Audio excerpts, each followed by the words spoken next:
एक बार की बात है, एक छोटे से गांव में ब्रूनो नाम का एक कुत्ता रहता था।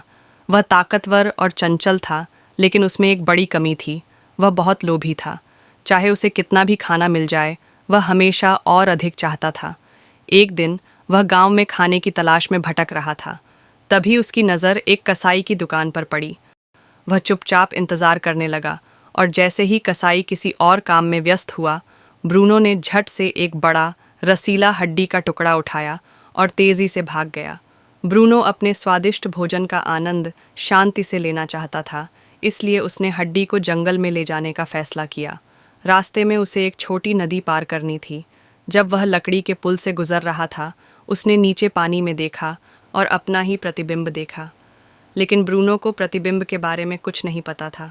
उसने सोचा कि पानी में कोई और कुत्ता है, जिसके मुंह में भी हड्डी है, और शायद वह उसकी हड्डी से भी बड़ी है। उसके लालची दिमाग ने चाल चली। उस कुत्ते की हड्डी मेरी हड्डी से बड़ी लग रही है, उसने सोचा। अगर मैं भौंक कर उसे डराऊं तो वह हड्डी गिरा देगा और मैं उसे भी ले सकता हूँ। बिना सोचे समझे ब्रूनो ने जोर से भौंकना शुरू कर दिया। भौं भौं। जैसे ही उसने मुंह खोला, उसकी खुद की हड्डी उसके मुंह से छूटकर नदी में गिर गई। छपाक। ब्रूनो घबरा गया और बेबस होकर देखता रहा कि उसकी स्वादिष्ट हड्डी पानी में बह गई।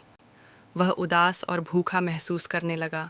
धीरे धीरे वह गांव की ओर लौट पड़ा, यह सीखते हुए कि लालच के कारण हम कभी कभी वह भी खो बैठते हैं जो पहले से हमारे पास होता है। उस दिन के बाद ब्रूनो समझदार हो गया। कहानी की सीख: लालच हमें हानि पहुंचा सकता है। हमें हमेशा अपने पास जो है उसी में संतुष्ट रहना चाहिए। Subscribe, like and share.